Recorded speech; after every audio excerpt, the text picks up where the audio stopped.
Do you want to visit New Zealand and Australia in 2 weeks? Sounds incredible, but most travelers get it wrong. They waste days in the wrong places and picking travel dates that simply don't fit the regional weather conditions. In this video, I'll show you exactly when to go, where to go, and what to skip. Plus, you get access to some free travel planning tools. My name is Michael. I've been crafting travel itineraries for decades all day long. Let's get started. It's all about timing, really. Here's the plan. One version starts in Auckland and works south before flying to Australia. The other starts in Sydney and flips the order. So here we have an overview map on that 14-day New Zealand and Australia version. I'll just quickly go through the different locations and the number of nights before I explain a little bit more. So 1 night in Auckland, 2 nights in Rotorua.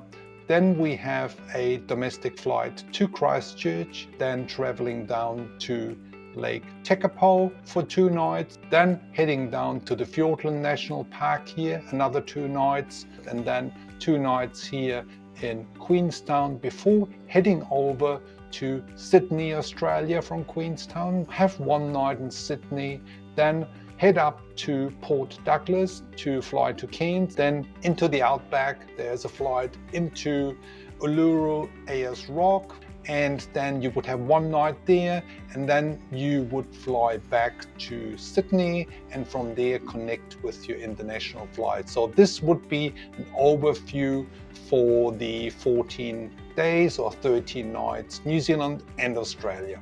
Here's the crucial part. If you're traveling March to May, visit New Zealand first. Why? You catch New Zealand's stunning autumn colors and avoid Australia peak summer heat. If you're going September to October, flip it. Start in Australia to enjoy their spring while avoiding New Zealand's unpredictable spring weather.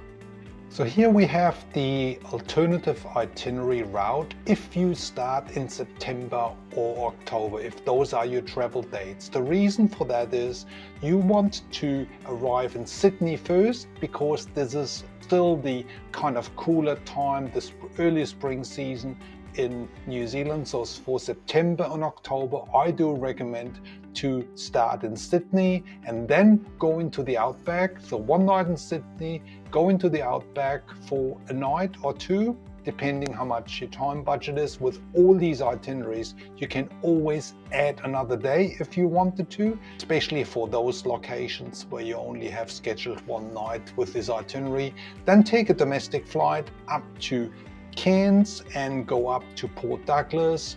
I personally prefer Port Douglas. It's a kind of a smaller place. You can access the Great Barrier Reef. Port Douglas has a little bit more of a village feel, and again, you can easily add another night. I would suggest if you have a 3rd night, go into the Daintree Forest, which is up here, and there are numerous tour options which are listed in the description box below as well. I've put together detailed PDF itineraries with exact driving times, recommended accommodations, and booking links in the description box below. We also created the custom GPT travel planner specifically for this route that can help you customize your itinerary based on your specific interests and budgets. And then you would fly over to New Zealand, you fly into Auckland, you would have 1 night in Auckland, then pick up a rental car the next day and you're traveling through the Waitomo Caves area to Rotorua, where you have again 2 nights to explore the area, especially between Rotorua and here Taupo in the central part. There's a number of activities, sites to check out. Find all key driving details and sites along the way in my road trip video playlist. Link is in the description box below. Then you take a domestic flight here to Christchurch. You drop off your rental car, obviously, at the Rotorua airport. Take the flight to Christchurch, which saves you a lot of time.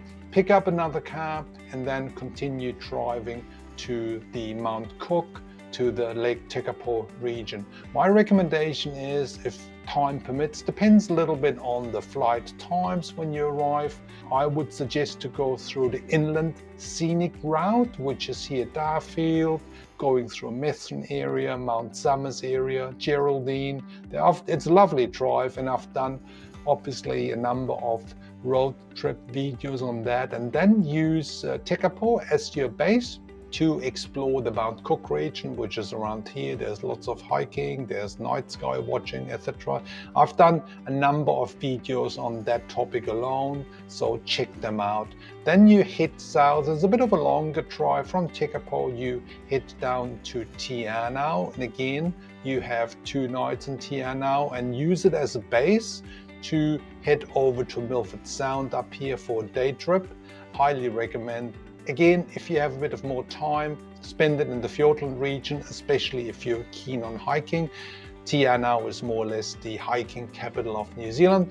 Find details and things to do and to see in my location playlist. Again, the links are in the description box below.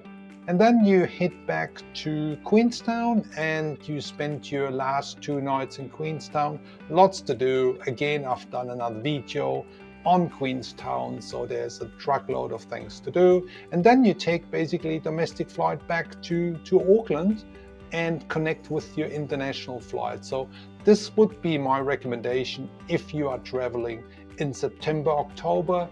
Do Australia first and then head to New Zealand. If you find this video helpful, please hit the subscribe button below to stay in touch for more helpful travel videos to come. Also, the free click on the button below means the world to me and helps our channel to grow. Thank you very much. Now let's talk about logistics.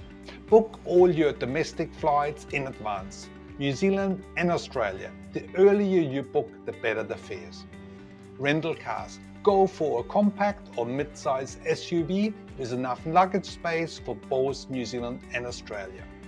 You only really need a 4-wheel drive for Australia if you go off-road into remote places. Packing. You will be crossing multiple climate zones. Layers are everything. A quality rain jacket is always a must-have.